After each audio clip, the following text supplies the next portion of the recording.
Estimados estudiantes de la licenciatura en enfermería, es para mí un gusto saludarlos. La licenciada Guadalupe Suncín, y en este video desarrollaremos el tema de sistema nervioso central. Los objetivos: definir el sistema nervioso central, enumerando las estructuras que lo forman.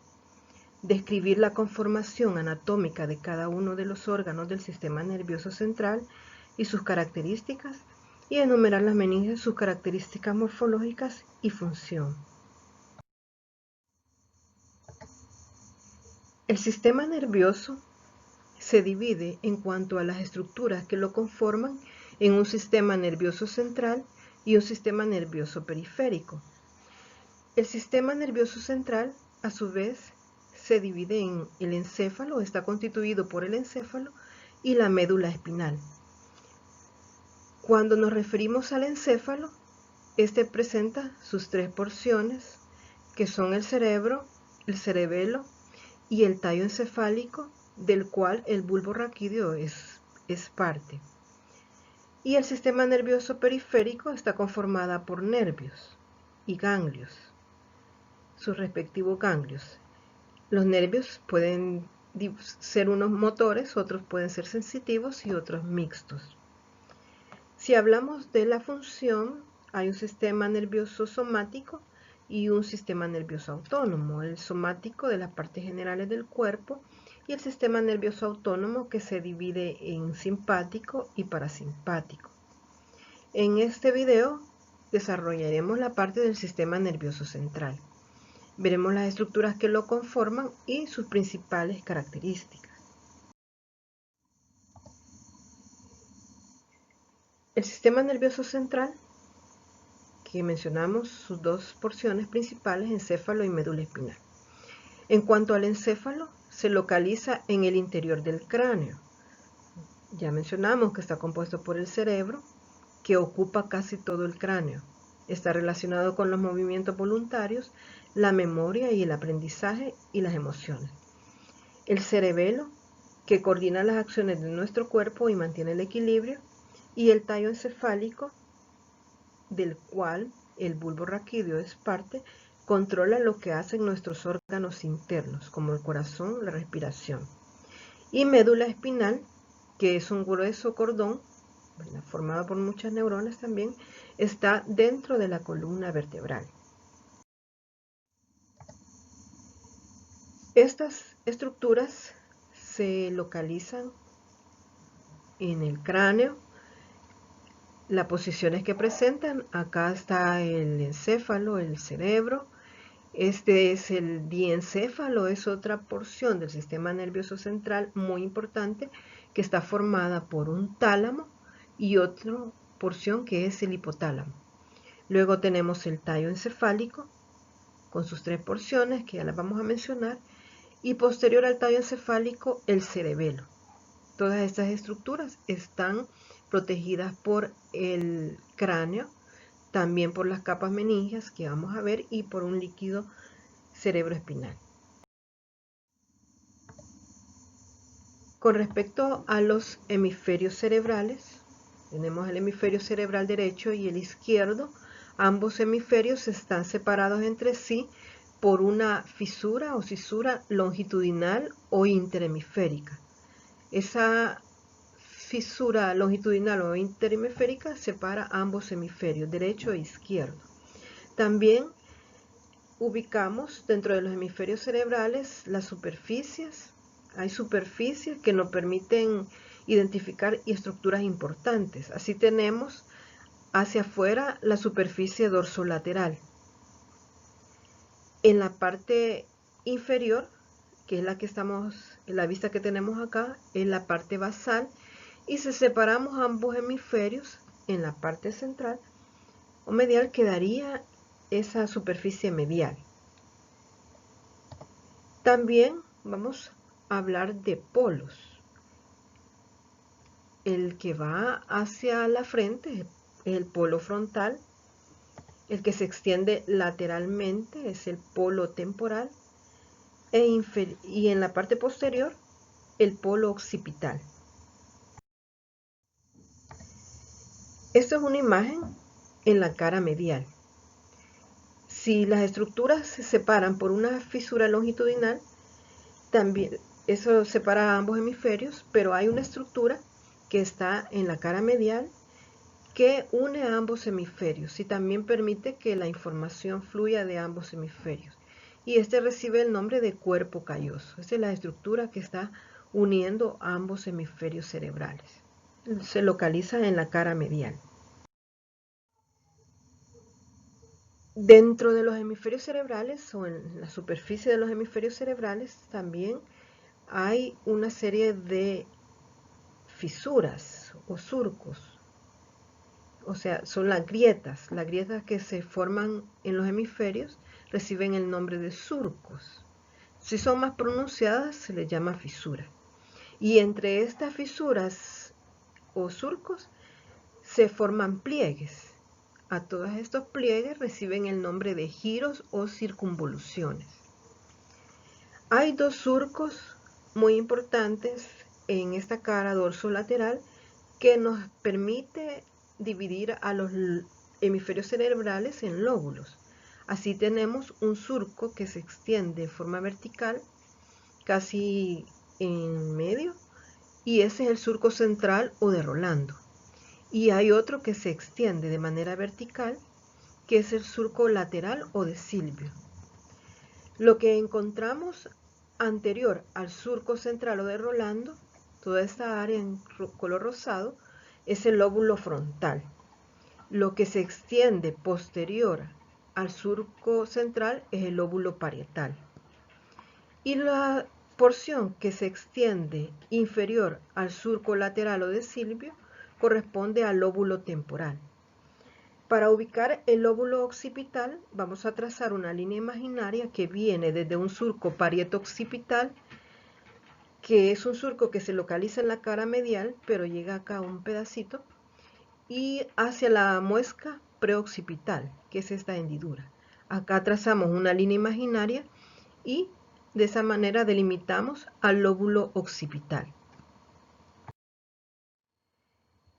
En esta imagen podemos observar bien el surco lateral o de Silvio y el surco central o de Rolando. Y acá observamos algunos de sus giros muy importantes por su función, y de esta manera tenemos el giro que está anterior al surco central, es el giro precentral, que tiene como función la motora, es el área motora primaria. Y en la parte posterior, el giro posterior al surco, es el giro postcentral, que ahí vamos a localizar el área sensitiva primaria. Tiene que ver con los estímulos sensitivos, y el giro precentral con respuesta motora. También a nivel del lóbulo frontal, a nivel aquí estaría un giro que es el giro frontal inferior, y esta área de acá recibe el nombre de área de Broca, donde vamos a ubicar el área motora del habla. En la superficie medial también ubicamos dos surcos importantes, como son el surco parieto-occipital y el surco calcarino. Las áreas que se localizan a ambos lados del surco calcarino están relacionadas con la visión. Aquí vamos a localizar el área visual primaria. Si hacemos un corte horizontal del cerebro, localizamos en la parte exterior, hacia afuera, la sustancia gris, y en la parte central la sustancia blanca.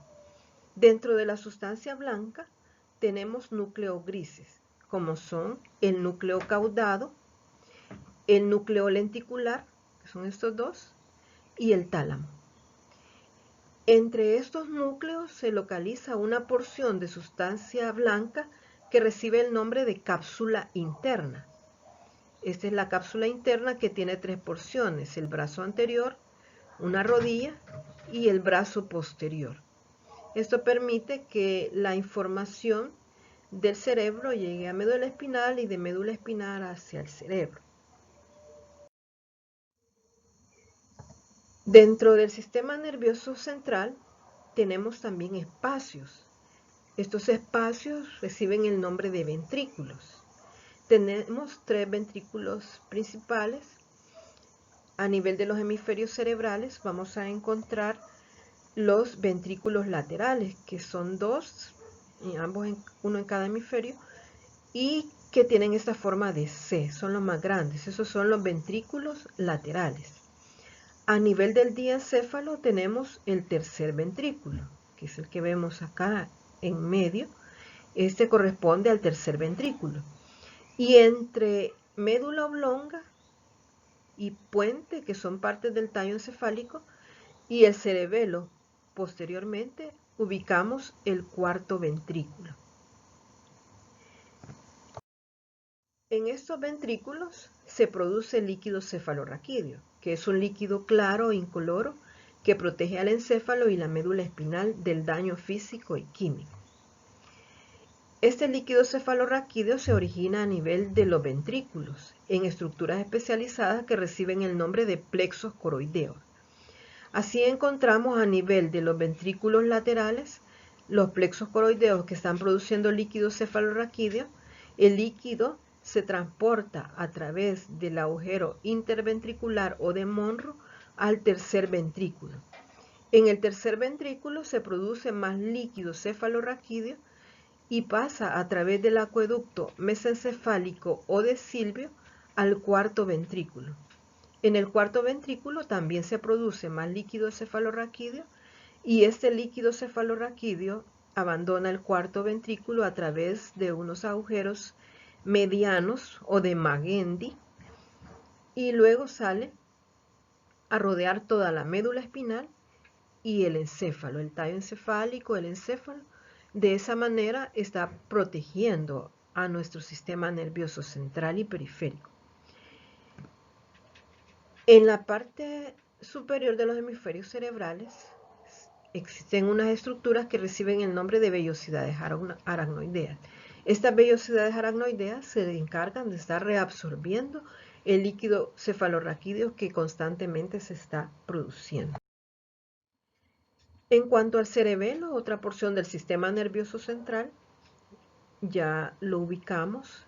Este tiene funciones importantes como son el equilibrio, la locomoción, la postura, coordinación de los movimientos, la fuerza de contracción de los músculos que se emplean durante movimientos principalmente finos. Con respecto al tallo encefálico, la otra porción del sistema nervioso central, el tallo encefálico está conformado por 3 porciones. La superior, que es el mesencéfalo, la intermedia, que es el puente o protuberancia anular, y la médula oblonga o bulbo raquídeo. Los pedúnculos cerebrales que localizamos en la parte anterior corresponden al mesencéfalo. Tiene funciones muy importantes el tallo encefálico. Una de ellas es que se están originando los nervios craneales. La mayoría de nervios craneales se originan de ella y esto lo vamos a ver en la siguiente. Esta es la superficie posterior del tallo encefálico, siempre conformado por el mesencéfalo, puente y médula oblonga. Aquí podemos localizar el cerebelo, que al adherirse a la parte posterior del tallo forma el cuarto ventrículo. Con respecto a la médula espinal es la porción más inferior del sistema nervioso central que está protegido por la columna vertebral. Las principales funciones: participar directamente en el control de los movimientos del cuerpo. Esto lo hace a través de los nervios espinales o raquídeos que se originan de ella. También participa en la regulación de funciones viscerales, ya que hay una parte de médula espinal que es parte tanto del sistema simpático y otra del sistema parasimpático. Procesa la información sensorial procedente de los miembros, tronco y de muchos órganos internos, y proporciona un conducto para el flujo longitudinal de información que se dirige al cerebro y que procede del mismo. La médula espinal está protegida por un saco dural. Este saco dural, que es lo que vemos en color verde, es de la meninge más externa, que es la dura madre. La dura madre lo envuelve toda la médula espinal, protegiéndola de esa manera, y eso se le llama saco dural. La médula espinal está conformada por segmentos medulares. Estos segmentos medulares corresponden a una porción de médula espinal que contiene un par de raicillas nerviosas y un par de raicillas nerviosas anteriores y unas de raíces nerviosas posteriores. Entonces, eso es un segmento de médula, esa porción. Y la médula espinal está terminando a nivel de la vértebra L1 o L2. Ahí termina médula espinal. En cuanto a la columna vertebral, se extiende más largo que la médula. Por esa razón es que las raíces lumbosacras, la parte lumbosacra de médula donde se originan sus raíces, son más largas para poder emerger, porque cada uno de estos nervios que se originan de ella emergen por el agujero interventricular o de conjunción, y las lumbosacras tienen que ser más largas para poder salir por su respectivo agujero de conjunción. De esa manera se forma la cauda equina o cola de caballo, que son el conjunto de raíces lumbosacras. Y lo vemos en esta imagen.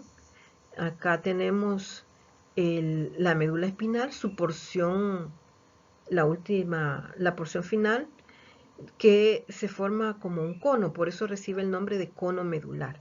Entonces esa es la parte final de médula espinal, que recibe el nombre de cono medular y termina al nivel de la vértebra L1 o L2. Inferior a la médula espinal solo localizamos la cauda equina, que son el conjunto de fibras lumbosacras. En medio de la cauda equina tenemos un filamento que tiene un color diferente, más azuloso, y que recibe el nombre de filum terminal. Se extiende en medio y le permite darle fijación a la médula espinal en la parte inferior. Otra característica de médula espinal es que presenta dos ensanchamientos o intumescencias.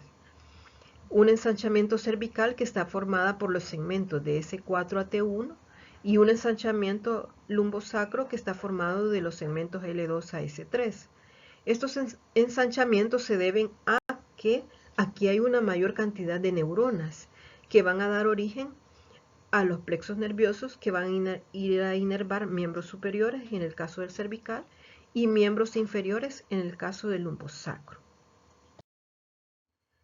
En cuanto a las meninges son tres. Son la dura madre, la más externa, la capa más gruesa y fibrosa, más resistente, la aracnoides, esta es la intermedia, y la más interna es la pía madre, que está adherida a la superficie de médula espinal y también del encéfalo. Entonces tenemos la dura madre, la más externa, la aracnoides, que está adherida a la pared interna de la dura madre, y la pía madre, que rodea a la médula espinal, tanto en médula espinal como en el encéfalo. Existen espacios entre estas capas meningias. Entre el hueso de la vértebra y la dura madre tenemos el espacio epidural. Y acá en el espacio epidural vamos a tener un tejido areolar laxo y plexo venoso vertebral.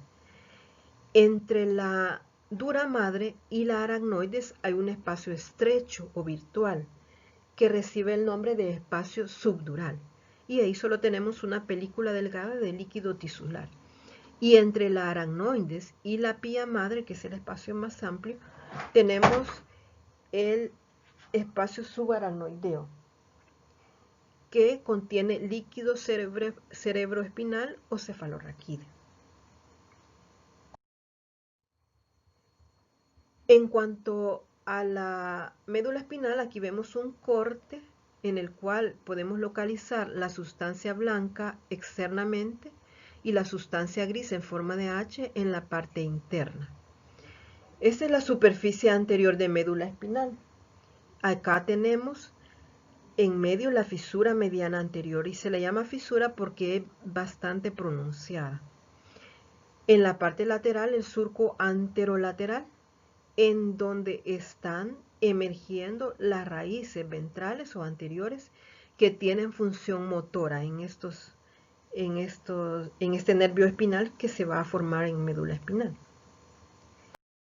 superficie posterior tenemos tres surcos, siempre en medio el surco mediano dorsal o mediano posterior.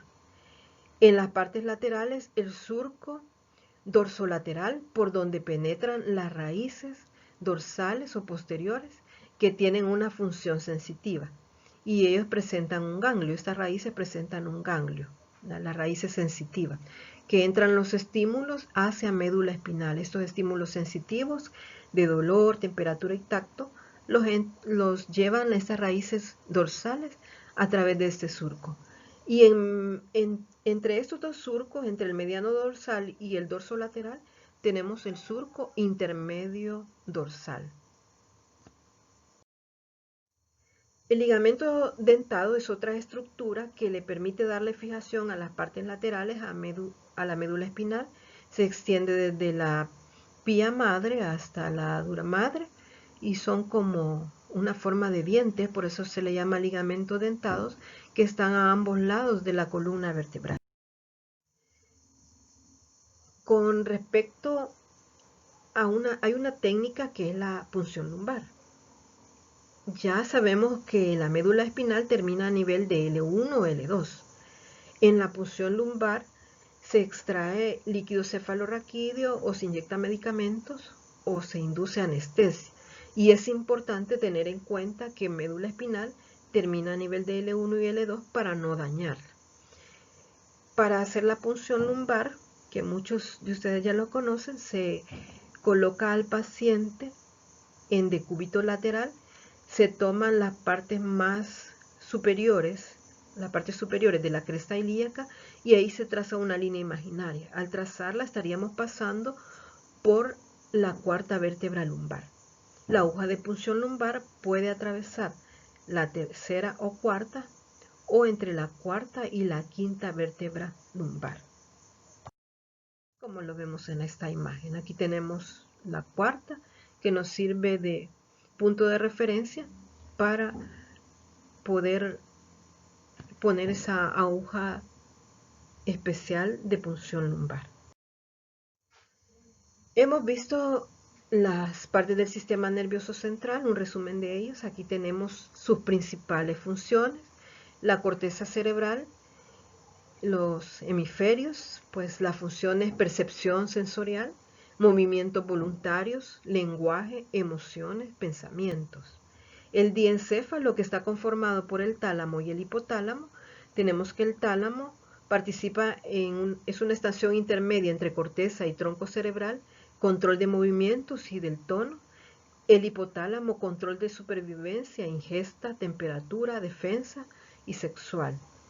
El hipocampo, que no lo mencionamos, pero es otro lóbulo que al abrir el surco lateral o de Silvio, lo localizamos ahí, perdón, el lóbulo límbico, ¿verdad? Ahí lo localizamos. Y este hipocampo, que no lo ubicamos en las imágenes, y el sistema límbico tienen como función la memoria, el aprendizaje, forman parte del sistema del límbico, como dijimos, que es el de las emociones. Médula espinal comunica el cerebro, los nervios periféricos, conduce las sensaciones al cerebro, lleva los impulsos del movimiento voluntario e involuntario. El cerebelo es un centro de coordinación, integra la información que reciben los 5 sentidos y la cerebral, hace que los movimientos sean fluidos y coordinados. Y el tallo encefálico o tronco encefálico, que controla las funciones vitales, latidos cardíacos y respiración, el ritmo del sueño, la vigilia, núcleos nerviosos de los sentidos y movimientos de la cabeza y del cuello. Esto también a través de los nervios craneales, que lo veremos en la siguiente clase. La bibliografía, y continuaremos con el sistema nervioso periférico en el próximo video. Gracias por su atención.